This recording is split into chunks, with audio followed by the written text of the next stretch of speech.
Je vous avais pas vu. Bonjour à tous et bienvenue pour l'épisode numéro 11 des concours. Introduction absolument incroyable et jamais fait sur le YouTube français, incroyable. Du coup, aujourd'hui, c'est le troisième jour de centrale. Troisième jour de centrale, ça veut dire deuxième épreuve de physique-chimie et aussi épreuve d'anglais. Comment ça s'est passé aujourd'hui? Déjà, je tenais à remercier pas le karma, mais plus l'énorme chance en fait, parce que, comment dire, vous savez très bien, je pense pour la plupart où je veux en venir, dans les chapitres de physique-chimie, ce que je redoutais le plus, et surtout celui que je redoutais le plus, c'était la physique des ondes, c'est-à-dire propagation des ondes, les ondes mécaniques, surtout les ondes acoustiques, les ondes électromagnétiques. ACCP, une épreuve, c'est pas tombé. Minpon, première épreuve, c'est pas tombé. Deuxième épreuve non plus. Centrale, première épreuve, ce n'est pas tombé. Centrale, deuxième épreuve aujourd'hui, c'est pas tombé non plus. Ça veut dire que j'ai pu faire mes écrits en ayant une peur, c'est que les ondes tombent et ce n'est pas tombé du tout. Rien. Mais par contre, on n'a pas eu les ondes. Mais alors le sujet d'aujourd'hui, il était long. Hein. Ah, comment dire que... Ah, t'es bien seul sur ta copie. Et vous allez savoir pourquoi ce que je viens de dire, c'est marrant parce que on a beau être seul au mois de mai, et bien là, il fallait pas être seul sur Mars, incroyable. On étudiait le film Seul sur Mars, ou aussi en anglais The Martian. Donc Seul sur Mars, voilà, de Ridley Scott, machin, il parle de la NASA, tout ça, ok, machin. Alors on va étudier le film Seul sur Mars dans les moindres détails. Enfin, c'est pas du halluciné non plus, mais genre, on va étudier plein de parties. Bah, physiquement, qu'est-ce que ça veut dire? Alors, bon, je vous préviens, il risque d'y avoir des spoils dedans. Bah, en fait, juste, le sujet était un spoil en entier. Donc, bah, si vous n'avez pas vu Seul sur Mars, allez à partir du moment où je parle de l'anglais, qui va être, je sais pas quand. Du coup, Seul sur Mars, il y a plusieurs parties. Il y a 6 parties. Première partie, la planète Mars. On parle de la planète en général. Donc voilà, un extrait du CNRS, tout ça, machin. Un journal, voilà. Il y a du Kepler qu'il faut utiliser, donc la physique, la mécanique de première année, il y en avait beaucoup. Donc voilà, et déduire le demi-grand axe de l'ellipse, tout ça, un encadrement de la distance Mars au Soleil, en sachant qu'on avait une seule information, c'était que les signaux radio entre la Terre et Mars, ça allait entre 5 et 22 minutes, juste pour faire un aller. Donc t'es là, ok, 5 à 22 minutes. Donc une fourchette bien large, c'est un râteau le truc. Et après, avec ça, déduire la distance de Mars au Soleil, un encadrement. Du coup, voilà, tu dis, c'est entre ça et ça, du coup c'est une ellipse, ça fait ça, le Soleil est au milieu, entre guillemets, donc voilà, ça c'est la distance minimale, la maximale, tout ça, tu approximes comme ça. Ensuite, ok, oui, machin, tu fais une autre valeur avec la troisième loi de Kepler. Tu dis, est-ce que c'est bien par rapport à ce que tu avais dit avant? Oui, c'est bien. Retrouver également une estimation de la masse du Soleil. Alors, je te cache pas que là, je n'ai pas compris. Ils disent, vous voyez là, Mars, là, ça va vite? Ouais? Ça va, cette vitesse là. Ok. Trouve-moi la masse du Soleil. Je sais pas, moi, j'ai pas compris la question. Enfin, c'était sans doute élémentaire et absolument trivial, mais en tout cas, moi, je ne l'ai pas trouvé.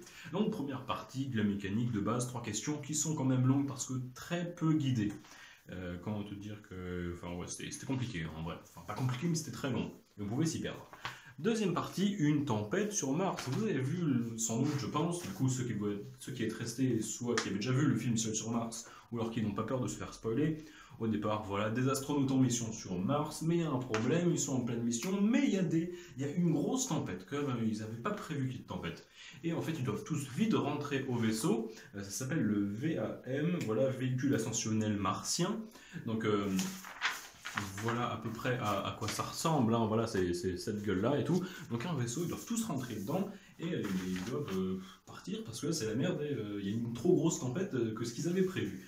Ils doivent rentrer, machin, mais en fait, ils attendent que les astronautes passent, et en fait, ils se disent, attends, il y a trop de vent, ça commence à pencher de plus en plus, on atteint un certain stade de tel ou tel degré, ça penche, et à un moment, on va se cracher, tout le monde va crever.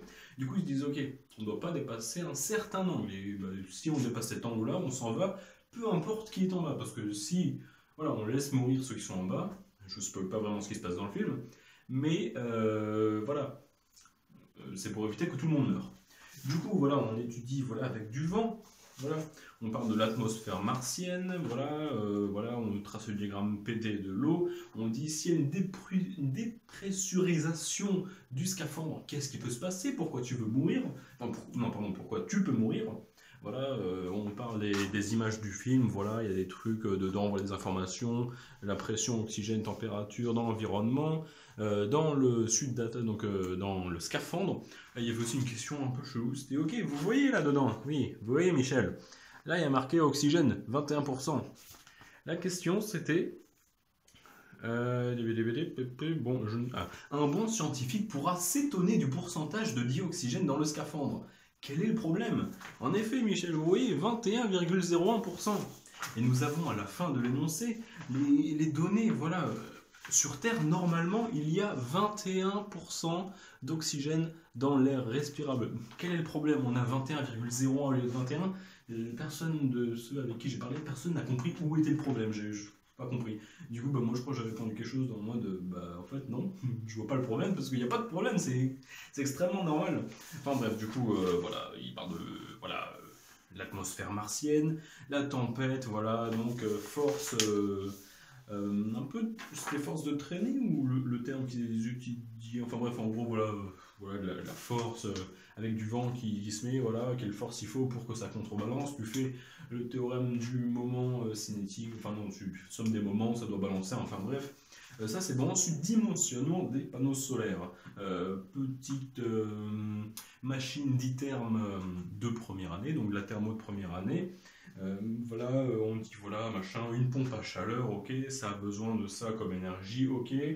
Tout ça, machin. En fait, on va prendre des panneaux solaires, tu as besoin de tant de puissance, les panneaux solaires, ils peuvent fournir tant de puissance pour telle surface, combien il faut de surface, tu dis, il faut à peu près, genre, je crois que j'avais trouvé genre 5 mètres carrés. Et ils disent, alors par rapport à cette image, donc tirée du film, donc là on voit le monsieur, tout ça, est-ce que c'est assez? Donc moi j'ai dit, ok, il y a 3 panneaux, on va dire, vu la gueule du mec, que bon là, c'est un peu penché, 2 mètres de long, il y en a 3 chacun de 1 mètre de large, genre j'ai vu, il était comme ça sur le panneau, j'étais là sur ma table pendant l'écrit, alors ça, il est comme ça le mec, bon, c'est à peu près 1 mètre, du coup 3 x 1 x 2, 6 mètres, il en fallait 5, on va dire que c'est ok.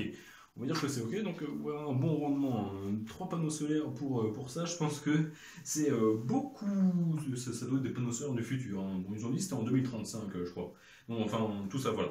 Ensuite, bon, là je vais un peu vous spoiler, en fait voilà, quand je vous ai dit voilà, il fallait qu'ils partent du vaisseau, enfin de la planète Mars en vaisseau pour pas que le vaisseau s'explose la gueule à cause du vent et que tout le monde meurt, ils ont dû partir, mais il y en a un qui s'est retrouvé seul sur Mars, c'est le nom du film en fait, et du coup il doit survivre.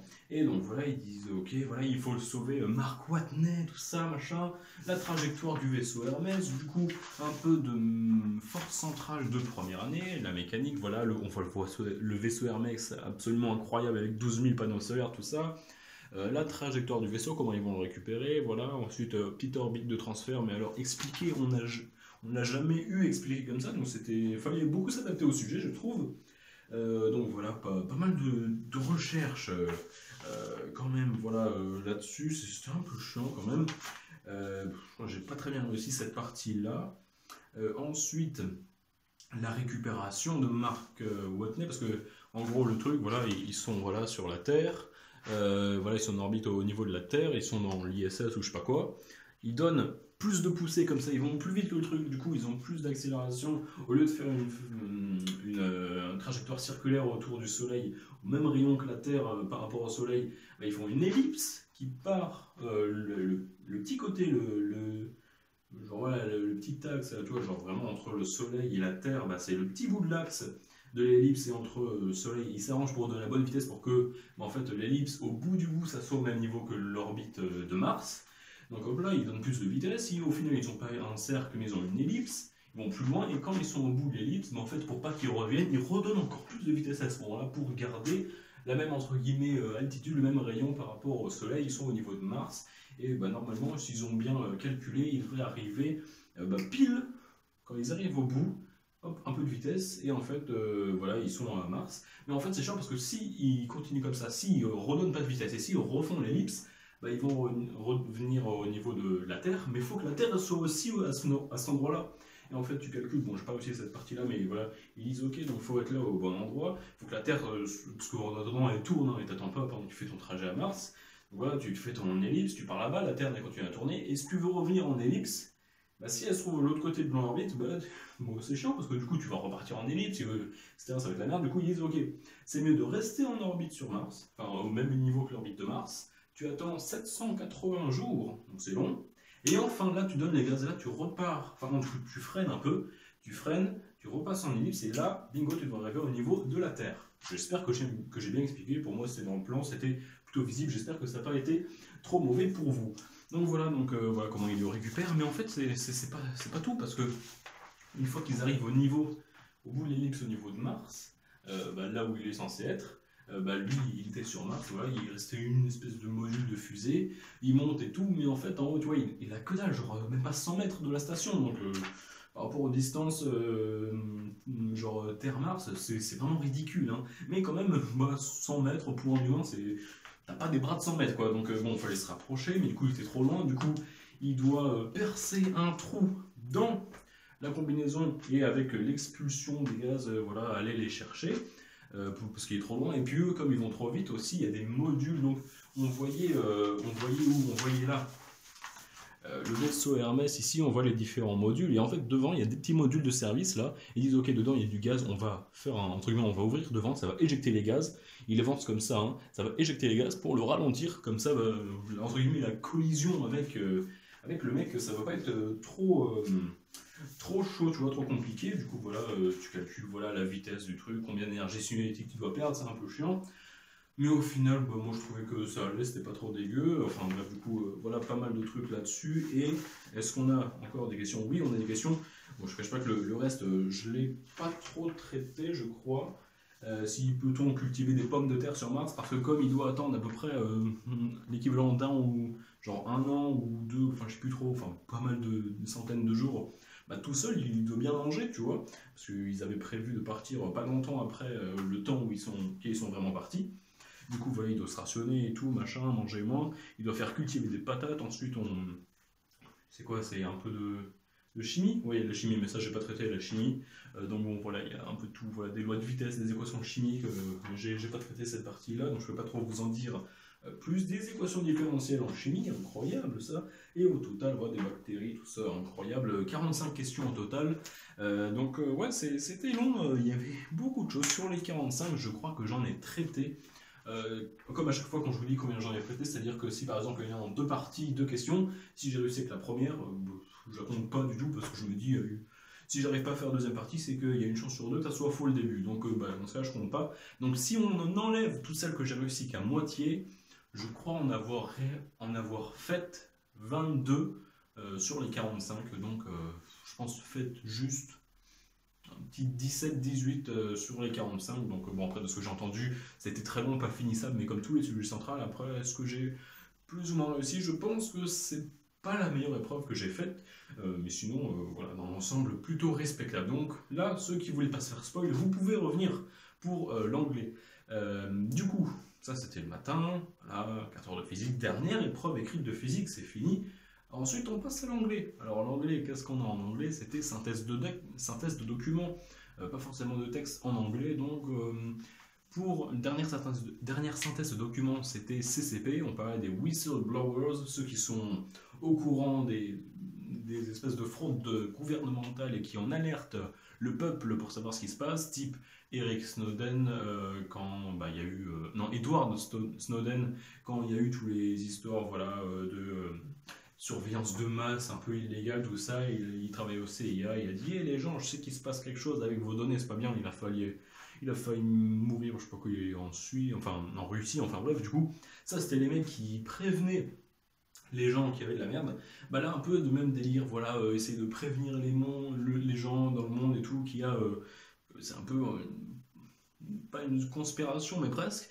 On a parlé des théories des gens qui doutent de la science. Donc on est en prépa scientifique, incroyable, on doit nous-mêmes se mettre à la place de ceux qui doutent de la science. Alors je ne l'ai pas en fait parce que je suis sorti au bout de 3h10 je crois. 3h10 en sachant que j'ai passé les dernières 25 minutes à recompter tous les mots parce qu'il fallait faire 50 mots plus ou moins 10%, donc entre 450 et 550 mots. Première lecture 551. Enfin, au fur et à mesure que j'écrivais, je comptais au fur et à mesure pour pas me retrouver avec 1000 mots et avoir 10 minutes pour tout refaire. Donc bon, je faisais au fur et à mesure, je pensais me mettre arrêté pile, je fais une relecture, c'est ça qui me prend un quart d'heure, 20 minutes. Au final, j'ai un mot en trop, le it is, je remplace par it's, et puis voilà, le tour est joué. Donc du coup, j'ai fait le bon nombre de mots. Le premier, il y avait 4 documents. Le premier document, c'était quelqu'un qui savait que, enfin, on va dire, il croyait, il est persuadé que la Terre est ronde, et il est allé dans une convention des gens qui pensent que la Terre est plate, les Flat Earthers. Voilà, donc une convention, et puis elle a dit ce qu'il avait appris, voilà, comment ça se passait, comment ils faisaient leur truc, pourquoi ils existaient, pourquoi est-ce qu'ils, entre guillemets, se battaient pour leur cause, et parce qu'il était juste selon eux, pourquoi ils pensaient qu'il était juste, etc. Donc il parle de ce sujet-là. Deuxième document, ça parlait des gens qui doutaient, en effet, des sciences, etc., il en fallait, parce que c'était important, je vais vous dire après pourquoi dans mon raisonnement. Donc c'est important qu'il y en ait qui doutent quand même de ce que tout le monde dit, parce que si tu vérifies pas de toi-même et tu crois à tout le monde, peut-être que tu vas passer à côté d'une connerie, de la même façon que Galilée, qui était le seul à penser que la Terre tournait autour du Soleil et que tout ne tournait pas autour de la Terre, c'était le seul, tout le monde l'a pris pour un fou, un con là. Et de la même façon que nous, avec les mecs qui pensent que la Terre est plate, on les prend pour des débiles, et lui on le prenait pour un débile, au final il a montré que c'était vrai. Donc peut-être, c'est vrai, remise en question, peut-être que un mec fou qui doute de tout le monde, au final il peut prouver sa science et montrer qu'elle est juste et exacte. Donc voilà, petite remise en question, je me suis dit, putain mais peut-être que la Terre est plate en vrai. Parce que moi j'ai pas testé.